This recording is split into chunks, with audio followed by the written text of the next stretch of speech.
ബലിപീഠേയെരിഞ്ഞോടുങ്ങാൻ അങ്ങരുൾ ചെയ്താൽ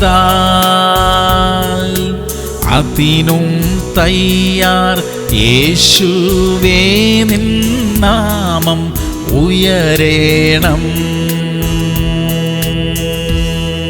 സങ്കീർത്തനങ്ങൾ 119, 105. നിന്റെ വചനം എന്റെ കാലിന് ദീപവും എന്റെ പാതയ്ക്ക് പ്രകാശവുമാകുന്നു. പ്രിയമുള്ളവരെ, തെറ്റും ശരിയുമൊക്കെ നമുക്ക് എങ്ങനെയാണ് മനസ്സിലാകുന്നത്? തിരുവചനം നമുക്ക് പറഞ്ഞു തരും. ഇത് പാപമാണ്, ഇത് ചെയ്യരുത് എന്ന്. ആരാണ് നമ്മെ ഉപദേശിക്കുന്നത്? നാം പഠിച്ച തിരുവചനമാണ് നമ്മെ അത് ഓർമ്മിപ്പിക്കുന്നത്. ദൈവവചനം വായിക്കണം, വാക്യങ്ങൾ കാണാതെ പഠിക്കണം. അത് നമ്മുടെ ജീവിതത്തിൽ നമ്മെ ശരിയായ വഴിയിൽ നടത്തും. പ്രാർത്ഥിക്കാം. സ്വർഗീയ പിതാവേ, അവിടുത്തെ വചനത്തെ ഹൃദിസ്ഥമാക്കുവാൻ ഞങ്ങളെ സഹായിക്കണമേ. അത് ഞങ്ങളുടെ ജീവിതത്തിൽ അനുഗ്രഹമായി തീരാൻ ഇടയാക്കണമേ. കർത്താവേ, ഇന്നത്തെ ദിവസം ഞങ്ങൾക്ക് എല്ലാ വിധത്തിലും അനുഗ്രഹമായി തീരാൻ ഇടയാക്കണമേ. യേശു ക്രിസ്തുവിന്റെ നാമത്തിൽ തന്നെ. ആമേൻ, ആമേൻ, ആമേൻ.